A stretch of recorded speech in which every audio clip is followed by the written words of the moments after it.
BCom sem four personal tax planning એની અંદર આપણે યુનિટ ફર્સ્ટ આજે સ્ટાર્ટ કરીએ. સૌથી પહેલાં ઇન્કમ ટેક્સનો થોડોક ઓવરવ્યૂ આપી દઉં. ઇન્કમ ટેક્સ એટલે શું? ઇન્કમ ટેક્સ ઇન્ડિયાની અંદર બે પ્રકારના ટેક્સ લેવામાં આવે છે. એક છે ડાયરેક્ટ ટેક્સ અને એક છે ઇનડાયરેક્ટ ટેક્સ. ડાયરેક્ટ ટેક્સ એટલે ઇન્કમ ટેક્સ, ઇનડાયરેક્ટ ટેક્સ એટલે જીએસટી. ઇન્કમ ટેક્સની અંદર ટોટલ 5 હેડ આવે. 5 હેડની અંદર આપણે આવક ગણવાની થાય કોઈ પણ વ્યક્તિની અથવા કોઈ પણ સંસ્થાની, કંપનીની, પેઢીની, ટ્રસ્ટની.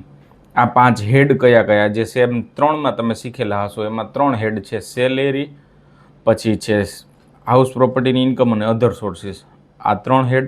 અને અત્યારે આપણે સેમ 4ની અંદર શીખવાના છે કેપિટલ ગેઇન અને બિઝનેસ એન્ડ પ્રોફેશન.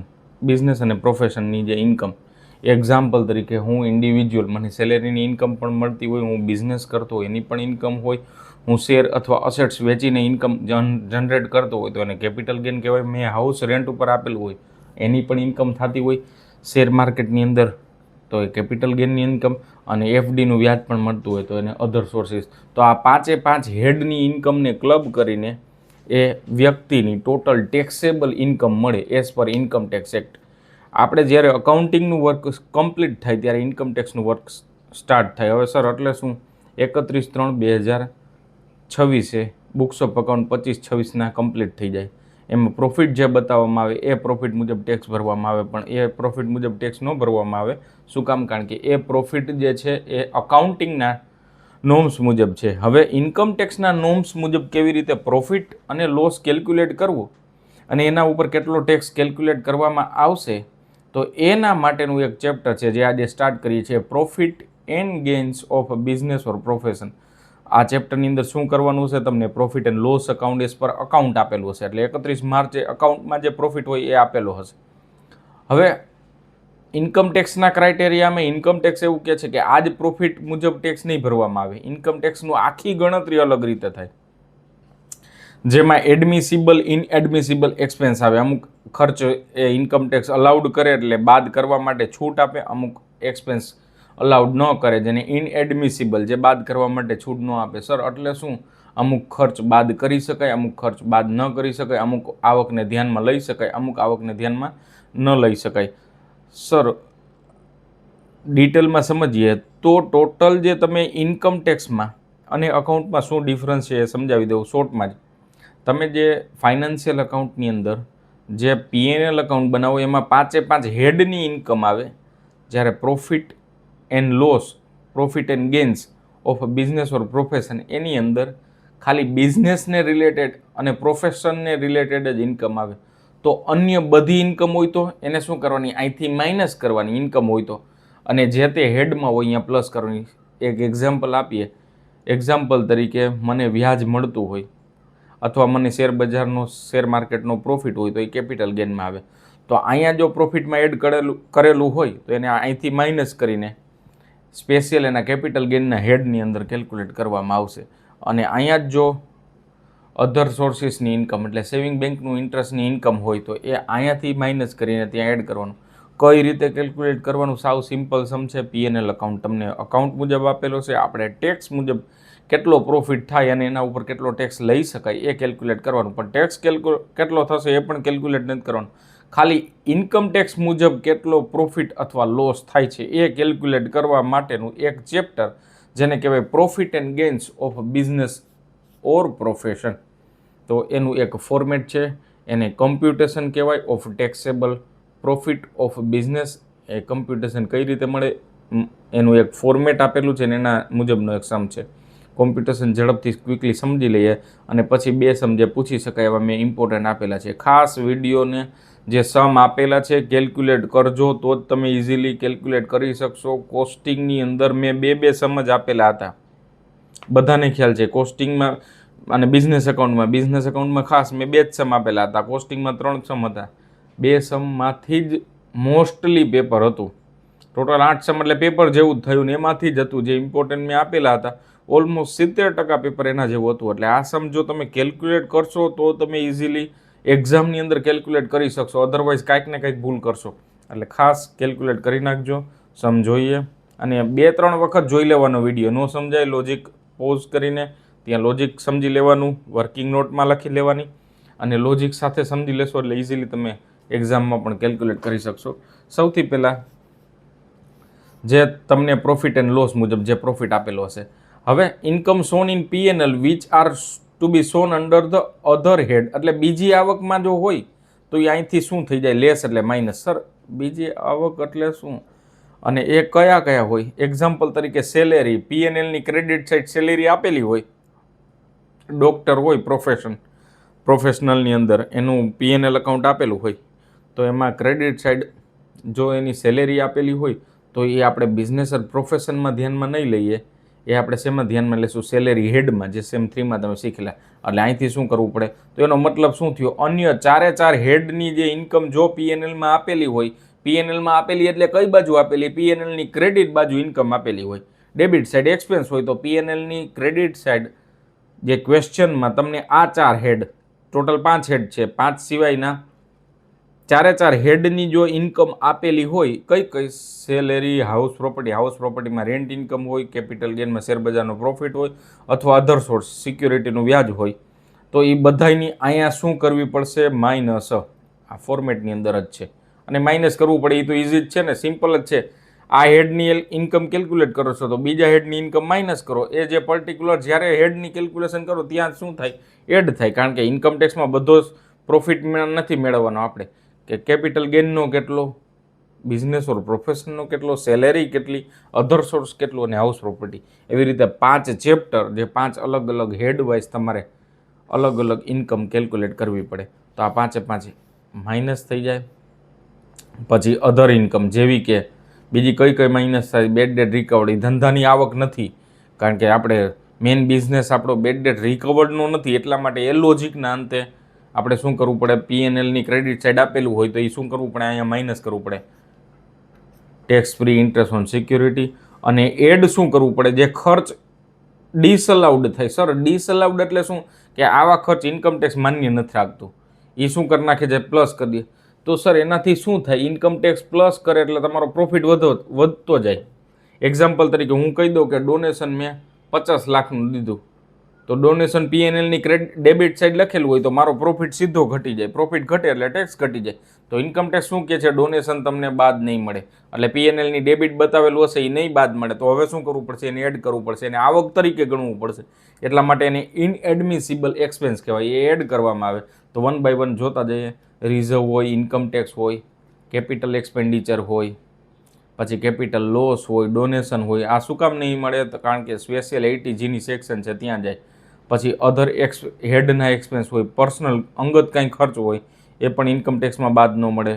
પછી સેલેરી હોય, ઇન્ટરેસ્ટ ઓન કેપિટલ હોય, ડેપ્રિસિએશન અમુક ઇનએડમિસિબલ હોય, પછી ભૂતકાળનો કાંઈ લોસ હોય, સેલેરી પાર્ટનરની હોય. આ બધા જે છે એ એક્સપેન્સ ઇનએડમિસિબલ કહેવાય, કે જે આવકવેરો એને બાદ કરવા માટે છૂટ નથી આપતી. સર બાદ કરવા માટે છૂટ નથી આપતી એટલે તો એને એડ કરવું પડે. શેમાં એડ? પ્રોફિટમાં એડ કરો તો શું થાય, એનો પ્રોફિટ વધે, પ્રોફિટ વધે એટલે ટેક્સ વધે. આનું લોજિક છે ઇન્કમ ટેક્સ, એટલા માટે એને ડિસઅલાઉડ કરે છે. એનો એક સમ જોશું એટલે તમને ખ્યાલ આવી જાય. Shri Prakash Pandya has prepared the following profit and loss for the year ending 31st March 2025. Profit and loss આપેલું છે, ડેબિટ અને ક્રેડિટ. ડેબિટમાં બધી એક્સપેન્સ છે, ક્રેડિટમાં બધી ઇન્કમ છે. હવે તમને સાથે એડજસ્ટમેન્ટ પણ આપેલા હશે, એ એડજસ્ટમેન્ટ આપણે 1 બાય 1 જોતા જઈએ. સૌથી પહેલાં છે ઇન્સ્યોરન્સ પ્રીમિયમ ઇન્ક્લુડ્સ. આ ઇન્સ્યોરન્સ પ્રીમિયમમાં એડજસ્ટમેન્ટ નંબર ફર્સ્ટ છે. શું કીધેલું છે, 3000 બિંગ મેડિક્લેમ ઇન્સ્યોરન્સ. આ સર મેડિક્લેમ ઇન્સ્યોરન્સ એટલે શું, આ એક કલમ આવે, કલમ 80C, એની અંદર બાદ મળે. અને જ્યારે and 2000 life insurance premium ITD અને લાઈફ ઇન્સ્યોરન્સમાં 80C. આ બંને જે આવક 5 હેડની કેલ્ક્યુલેટ થઈ જાય ને પછી આપણે બાદ ડિડક્શન છે, બાદ મળવાપત્ર છે, તો અહીંથી જ માઇનસ કરેલું છે તો એ બાદ ન મળે. બાદ ન મળે એટલે શું થાય, આને એડેડ બેક કરવું પડે. કેટલું એડેડ બેક કરવું પડે? 5000 રૂપિયા. સર હજી એક વખત રિપીટલી સમજાવી દો, રિપીટેડલી. સૌથી પહેલાં જે તમને ઇન્સ્યોરન્સ પ્રીમિયમ 3000 મેડિક્લેમના છે, મેડિક્લેમની કલમ છે 80D, એ 5 હેડની ઇન્કમ ગણાય જાય પછી એ ડિડક્શન બાદ મળે. તો અહીંયા બાદ આપેલું છે તો એને શું કરવાનું? બાદ આપ્યું એટલે શું? ડેબિટ લખ્યું એટલે બાદ આપ્યું કહેવાય. P&Lની ડેબિટ સાઈડ આપણે ક્વેશ્ચનમાં આપેલું છે, એનો મતલબ એવો કે પ્રોફિટમાંથી ઘટાડેલ છે. આ નાણાકીય મુજબ એટલે કે ફાઇનાન્શિયલ અકાઉન્ટ મુજબ. આપણે કેના મુજબ કેલ્ક્યુલેટ કરવાનું છે? ઇન્કમ ટેક્સ મુજબ. તો ઇન્કમ ટેક્સમાં શું કરવું પડશે? એડ કરવું પડશે. એને બાદ નહીં આપે. નહીં શું કામ આપે? એને સ્પેશિયલ ડિડક્શન પછી મળે. 5 એડનું ટોટલ થઈ જાય ને પછી બાદ મળવા પાત્ર થાય. કઈ રીતે ટ્રીટમેન્ટ થશે આપણે જોશું એટલે તમને ખ્યાલ આવી જશે. 75,000 એના પછી છે 75,000 bad debt recovered relates to the amount of bad debt not allowed before 3 years. જો અહીંયા બેડ ડેટ રિકવર્ડ છે એડજસ્ટમેન્ટ નંબર 2. 75,000 16,000ના 12%.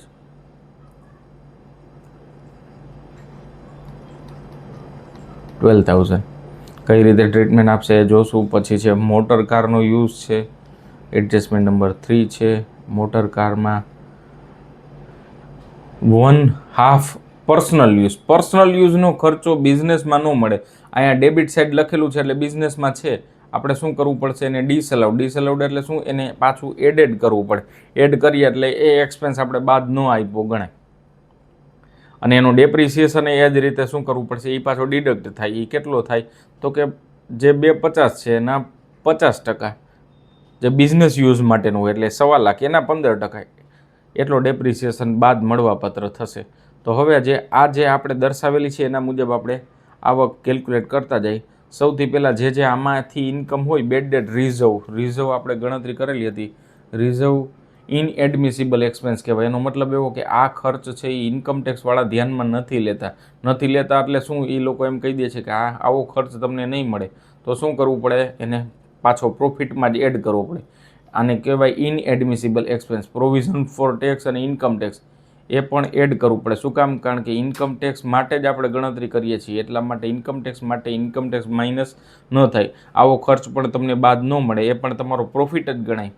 એટલા માટે શું કરવું પડે? એને એડેડ બેક કરવું પડે. પછી આની ગણતરી થઈ ગઈ.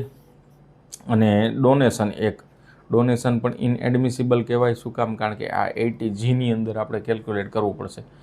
પછી અહીંયા જોઈએ રેન્ટ ઇન્કમ આ હાઉસ પ્રોપર્ટીમાં જ જાય. એટલે અહીંયા ઇન્કમ હોય, આ ક્રેડિટ સાઇડ છે એટલે ઇન્કમ દર્શાવેલી છે. તો આપણે શું કરવું પડે? માઇનસ કરવું પડશે. શું કામ માઇનસ કરવું પડશે? આવકવેરો એમ કે છે કે આ બિઝનેસની ઇન્કમ નથી, હાઉસ પ્રોપર્ટીની ઇન્કમ છે. તો અહીંયા જે પ્લસ કરેલું છે એટલે ક્રેડિટ સાઇડ દર્શાવેલ છે એ શું કરવું પડે? કાઢવું પડે એટલે એને પાછું માઇનસ કરી દેવું પડે. એટલે ઇન્કમ તરીકે નીકળી ગયું કહેવાય. પછી આ પણ અન્ય સોર્સની કહેવાય, એ પણ માઇનસ કરવું પડશે.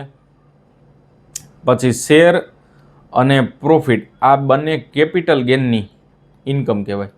અને કેપિટલ ગેનની ઇન્કમ પણ અહીંથી શું કરવી પડે? કાઢવી પડે એટલે માઇનસ કરવી પડે. તો આ તમને સમજાવી દીધું. એનો મતલબ સિમ્પલ ભાષામાં કહું તો બિઝનેસ ઓર પ્રોફેશનના જે ઇન્કમ અને એક્સપેન્સ છે એ બાદ મળે, એમાં કાંઈ ફેરફાર ન થાય. ખોટા એક્સપેન્સ હોય જે ઇન્કમ ટેક્સ બાદ નથી આપતા એ શું કરવો પડે? એડ કરો એટલે શું થઈ જાય? એટલો પ્રોફિટ વધી જાય. ખર્ચ ડિસઅલાઉડ કર્યો અથવા ઇનએડમિસિબલ કર્યો એનો મતલબ શું થયું? એ ખર્ચ જે છે એ નાબૂદ થઈ જાય એટલે પ્રોફિટમાં વધારો થઈ જાય. અને ઇન્કમમાં પણ એમ, એ ઇન્કમ માઇનસ થઈ જાય એટલે ઇન્કમ એટલી ઘટી જાય. તો આવી રીતે એની બિઝનેસ ઓર પ્રોફેશનની ઇન્કમ માટેનું કોમ્પ્યુટેશન ડિસાઇડ થાય. તો આ તમને ઓવરવ્યૂ તમને આપી દીધું. હવે આપણે એને આન્સર વાઇઝ જોતા જઈએ. સૌથી પહેલાં પ્રોફિટ કેટલો આપેલો છે? ફાઇનાન્શિયલ અકાઉન્ટ મુજબ 19,80,000. તો પ્રોફિટ જે છે 19,80,000. ત્યાંથી આપણે શરૂઆત કરીએ. અહીંયા લખવાનો હજી પ્રીવિયસ યર અને એસેસમેન્ટ યર. જો અહીંયા લખેલું છે પ્રીવિયસ યર 24-25, એસેસમેન્ટ યર 25-26. અહીંયા પર્સનની કેટેગરી ઇન્ડિવિજ્યુઅલ, ઓર્ડિનરી, રેસિડેન્શિયલ. આ રેસિડેન્શિયલ સ્ટેટસ છે. એનું નામ પણ અહીંયા લખવું પડશે. સ્ટેટમેન્ટ ઓફ ટેક્સેબલ ઇન્કમ અથવા આને બીજા નામ તરીકે લખવું હોય તો એવી રીતે computation for taxable income under the head profit and gains of business or profession. હવે 1 by 1 આપણે કેલ્ક્યુલેટ કરતા જઈએ. હવે જે આ પ્રોફિટ જે છે એ ક્વેશ્ચનની અંદર આપેલો છે. હવે આપણે કીધેલું હતું બેડ ડેટ રિઝર્વ બાદ નહીં મળે એટલે ડેબિટ સાઇડ હતું એ ખર્ચ તરીકે બાદ નહીં મળે, એને શું કહેવાય? ઇનએડમિસિબલ એક્સપેન્સ. આ ખર્ચ બાદ ન મળે એટલે એ શું થઈ જાય? પ્રોફિટમાં એડ થઈ જાય. આટલી ઇન્કમ વધી જાય, એટલી ઇન્કમ વધે એટલે એને પ્રોફિટ એટલો વધારો ભરવો પડે. ઇન્કમ ટેક્સ એમ કહે છે કે બેડ ડેટ રિઝર્વ જેવું હોય જ નહીં. તમે બેડ ડેટ ખરેખરમાં જે આવેલું છે એ જ તમે માન્ય રાખશો ને એ જ ખર્ચ અમે અલાઉડ કરશું, બાકીનું અલાઉડ નહીં કરીએ એટલે એ તમે ખોટો ખર્ચ દર્શાવેલો છે એવું માનીને એ શું કરી દે છે? પાછું શું કરશે? એડ કરશે એટલે શું થશે? એની ઇન્કમ વધી જશે અને ટેક્સ પણ વધી જાય. પ્રોવિઝન ફોર ટેક્સ અને ઇન્કમ ટેક્સ એ પણ એડ થઈ જાય. પછી મેડિક્લેમ અને લાઈફ ઇન્સ્યોરન્સ પોલિસી એ પણ એડ થઈ જાય. લોજિક મેં સમજાવ્યું. 52,500 એડ થઈ જાય. ડોનેશન 80Gમાં જાય એટલે અહીંથી શું થઈ જાય?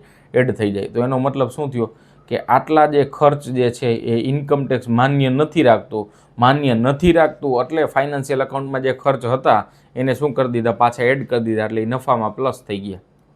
હવે ઇન્કમમાં કઈ રેન્ટ ઇન્કમ તો આ તો ખ્યાલ છે. આ આપણી જશે હાઉસ પ્રોપર્ટીની ઇન્કમ છે અને હાઉસ પ્રોપર્ટીની ઇન્કમને એના હેડમાં જાય તો અહીંયા આપણે ઇન્કમ તરીકે ન ધ્યાનમાં લઈ શકીએ એટલે અહીંથી શું કરવું પડે? એને લેસ કરવું પડે. પછી પોસ્ટ ઓફિસ સેવિંગ બેંકનું ઇન્ટરેસ્ટ એ પણ અધર સોર્સમાં જાય. આ એનું અધર સોર્સનું હેડ છે. પછી બેડ ડેટ રિકવર્ડ મેં 12,000નું કેલ્ક્યુલેશન કર્યું એ પણ તમને બાદ નહીં મળે. રિકવર્ડ અમુક અમાઉન્ટ સુધી અને આ બંને છે એ કેપિટલ ગેનની અંદર કેલ્ક્યુલેટ થાય. તો આ જે છે આટલો ખર્ચો ડિસઅલાઉડ કરશે એટલે એડ થાય. આટલી એક્ઝમ્પ્ટેડ ઇન્કમ છે અથવા અન્ય ટેક્સમાં જાય છે, અન્ય હેડમાં જાય છે, એ શું કરવી પડશે? માઇનસ. એટલે તમારો આવકવેરા મુજબ કેટલો પ્રોફિટ ગણાય? તો કે 22,72,500. પછી ડેપ્રિસિએશન એક અલાઉડ થાય તો કે 2,50,000 કુલ મિલકત હતી. આ અસેટ્સની કોસ્ટ હતી, એના ઉપર 15% ડેપ્રિસિએશનનો રેટ હતો, 37,500 આવ્યો. અને પર્સનલ યુઝ આટલો અને આ કેનો યુઝ? તો કે આ બિઝનેસ યુઝ છે એ ડેપ્રિસિએશન એનો બાદ મળે તો આ હજી બાદ મળશે એટલે નેટ તમારી આવક થાય એઝ પર ઇન્કમ ટેક્સ એમ કહે છે કે તમારે ટેક્સ 21,53,750 ઉપર ભરવો પડશે, નહીં કે તમે ફાઇનાન્શિયલ અકાઉન્ટમાં જે પ્રોફિટ બતાવો છો 19,80,000. ઇન્કમ ટેક્સના મુજબ બધું કેલ્ક્યુલેશન અલગ થાય એટલે તમે અકાઉન્ટ કમ્પ્લીટ કરી લીધું એટલે એનો મતલબ એ ન થાય આના ઉપર જ ટેક્સ ભરી દેવાનું. ટેક્સ કેલ્ક્યુલેશન આખું, ટેક્સનો ક્રાઇટેરિયન કન્સેપ્ટ આખો જ અલગ છે. સીએના સ્ટુડન્ટને ઇન્ટરની અંદર ઇન્કમ ટેક્સ આખો પોર્શન આવશે, એમાં બધો ખ્યાલ આવી જશે. અને સેમ 3ના વિદ્યાર્થીઓને સેમ 4ના વિદ્યાર્થીઓની ઇન્કમ ટેક્સના સબ્જેક્ટમાં અકાઉન્ટ સેપરેટ છે અને ઇન્કમ ટેક્સ એ અલગ છે. 31/3/26 25/26નું પૂરું થઈ જાય પછી એ જ કેલ્ક્યુલેશનને પાછા રિવાઇઝ કેલ્ક્યુલેશન માટે 5 હેડમાં અલગ રીતે ગણતરી થાય. તો આવી રીતે ઇન્કમ ટેક્સ મુજબ બિઝનેસની ઇન્કમ થાય 21,53,000 જેના ઉપર ટેક્સ ભરવા પાત્ર થશે અને કહેવાય taxable income under the head business or profession. Sum number 2 જોઈએ. Following is the profit and loss of business of mister Y for the financial year 24-25. Opening stock આપેલ છે, પરચેસ, સેલેરી, કમિશન, પછી શું કીધેલું છે? હાઉસ હોલ્ડ એટલે ઘર ખર્ચનો ખર્ચો. ઇન્કમ ટેક્સ કે જે આવો ખર્ચો હોય જ નહીં, એ બાદ મળે જ નહીં એટલે શું કરવું પડશે? Added back. પછી ઇન્કમ ટેક્સ તો કે ઇન્કમ ટેક્સ એ બાદ નહીં મળે. આપણે જોયું હતું ફોર્મેટમાં પોસ્ટેજ તો એ તો રેગ્યુલર ખર્ચો કહેવાય, બાદ મળે. આ મળે એટલે જે મળે એમાં કાંઈ ફેરફાર નથી કરવાનો, જે ન મળતો હોય એમાં જ એડેડ બેક કરવું પડશે. રેન્ટ તો રેગ્યુલર ખર્ચો કહેવાય, પરચેઝ આ બધો ખર્ચ કહેવાય. પછી તો કે રિઝર્વ ફોર બેડ ડેટ આવું કાંઈ હોય જ નહીં, ખાલી બેડ ડેટ જ મળે. બેડ ડેટ રિઝર્વ નહીં, પ્રોવિઝન નહીં, ઇન્કમ ટેક્સ નહીં, પ્રોવિઝન ફોર ઇન્કમ ટેક્સ નહીં, એ બાદ નહીં મળે એટલે શું કરવું પડશે? એને એડેડ બેક કરવું પડશે. અને પછી સેલ્સ, ક્લોઝિંગ સ્ટોક અને શેરનું ડિવિડન્ડ એ અધર સોર્સિસમાં જાય. આ પણ ઇન્કમ બિઝનેસની નથી એટલા માટે શું કરવી પડશે? માઇનસ કરવી પડશે. તો આટલો ફેરફાર થાય.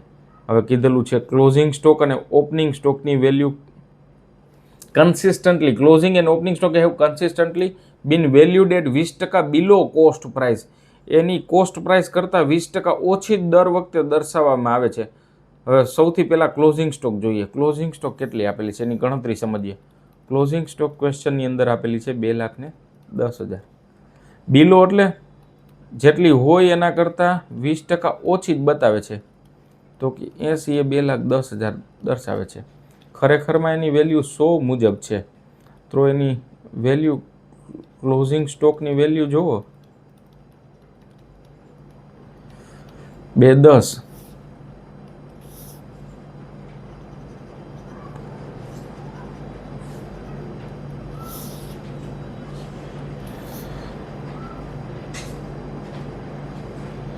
$2,10,000 મલ્ટીપ્લાય બાય 100 ડિવાઇડેડ બાય 80 એટલે ક્લોઝિંગ સ્ટોક આવે છે.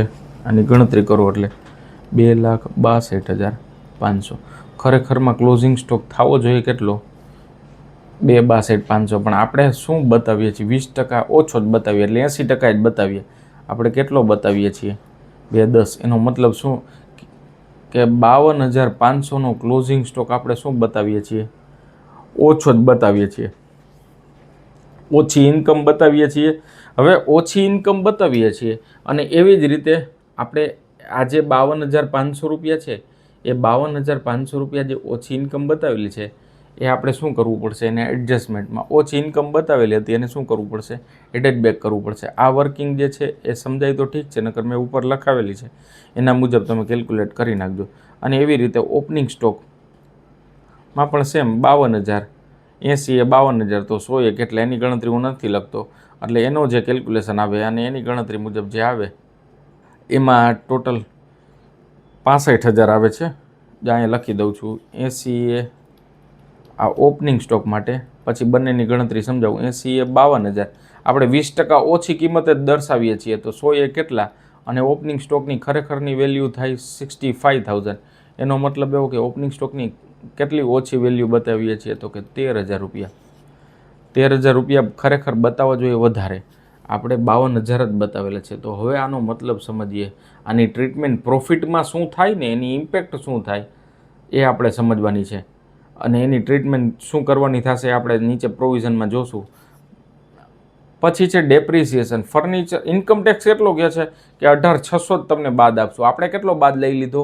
19,000 બાદ લઈ લીધો. ઇન્કમ ટેક્સ શું કહે છે? 18,600. તો બાકીનો 400 રૂપિયા આપણે વધારે લઈ લીધો છે એ હવે શું કરવું પડશે? એડ કરવું પડશે. શું કામ? ઇન્કમ ટેક્સમાં તમે જેટલો બાદ મળે એટલો જ તમે લઈ શકો. ઇન્કમ ટેક્સમાં તો 18,600 જ મળે છે. આપણે ખરેખર અકાઉન્ટની અંદર કેટલો લઈ લીધો? 19,000. તો એનો મતલબ એવો કે 400 રૂપિયા આપણે વધારે ડેપ્રિસિએશન લઈ લીધો કમ્પેર ટુ ઇન્કમ ટેક્સ. તો 400 રૂપિયા એડ કરો એટલે ઓટોમેટિક 18,600ની એન્ટ્રી જ પડી જાય. પછી સેલ્સની અંદર 20,625 the representing the value of goods withdraw for personal use those goods were purchase at the cost of ₹13,000. એમાં એક એવું આપેલું છે 13,925નો ગુડ્સ. એમાં સેલ્સની અંદર એટલે ઉપરનું સેલ્સ છે એમાં 20,625 વાળું સેલ છે. એની કોસ્ટ કેટલી હતી? અને એ પર્સનલ યુઝ માટે હતો. તો આનો પ્રોફિટ કેટલો છે? 6,700 પ્રોફિટ થાય. તો આ પ્રોફિટ પર્સનલ યુઝ માટે હતો. તો આ ઇન્કમ સેલ્સની હતી નહીં. એક્ઝામ્પલ તરીકે હું લેપટોપ વેચવાનો બિઝનેસ કરતો તો હું મારા ઘરના યુઝ માટે હું લેપટોપ લઈ જાઉં તો એ મારી સેલ્સ ન કહેવાય, પર્સનલ યુઝ માટે કહેવાય. તો એને મારે શું કરવું પડે? એક્સક્લુડ કરવું પડે. એટલે એને આવક તરીકે ધ્યાનમાં ન લઈ શકાય. એવી ટ્રીટમેન્ટ અહીંયા કરવી પડશે. કઈ રીતે આપણે ટ્રીટમેન્ટ કરશું આપણે જોઈએ. અને હાઉસ હોલ્ડ એક્સપેન્સ છે એમાં 10,000 પબ્લિક પ્રોવિડન્ટ ફંડના સમાયેલા છે. પણ હાઉસ હોલ્ડ એક્સપેન્સ છે એ બધું આપણે ડિસઅલાઉડ જ છે. ઘર ખર્ચ કાંઈ બાદ મળે જ નહીં. જે આપણે PNLમાં ડેબિટ ચાર્જ દર્શાવેલ છે એ બધું બાદ ન મળે. એટલે એ એડજસ્ટમેન્ટની કાંઈ જરૂર જ નથી. હવે આપણે 1 બાય 1 એન્ટ્રી જોતા જઈએ એટલે તમને ખ્યાલ આવી જાય. પ્રોફિટ કેટલો આપેલો છે ક્વેશ્ચનમાં? પ્રોફિટ તમને આપેલો છે 27,30,125. તો સૌથી પહેલાં લખવાનું 27,30,125. પછી હાઉસ હોલ્ડ એક્સપેન્સ જે બાદ નથી મળતું ઇન્કમ ટેક્સમાં એ શું કરવું પડશે? એડ. ઇન્કમ ટેક્સ એ બાદ નથી મળતું શું કરવું પડે? Add. Interest on capital add. Provision એ ન મળે એડ. આ 400 રૂપિયાની ડિફરન્સ છે એ પણ નથી મળતું એટલે એડ. પછી આ notional profit included in goods withdraw for personal use. Personal use માટે જે વિડ્રો કરેલો હોય એ આપણી ઇન્કમ હતી જ નહીં કારણ કે મેં ઘર માટે યુઝ માટે લઈ જાઉં તો એ મારો બિઝનેસનો પ્રોફિટ ન કહેવાય, પોતાના જ યુઝ માટે છે. એ આવક તરીકે એટલે સેલ્સમાં દર્શાવ્યું છે તો આવક તરીકે લીધેલું છે, એને એક્સક્લુડ કરવું પડે. એક્સક્લુડ કરવું એટલે શું? તો કે માઇનસ કરવું, 6,700 ને માઇનસ કરવું. પછી શેર અને ડિવિડન્ડની એ અધર સોર્સની આવક છે એટલે પણ માઇનસ થાય, અધર સોર્સ એ પણ 40,000 માઇનસ. પછી એડજસ્ટમેન્ટ, જો હવે ક્લોઝિંગ સ્ટોક ને ઓપનિંગ સ્ટોકમાં ખાસ સમજો, ક્લોઝિંગ સ્ટોક કઈ બાજુ આવે?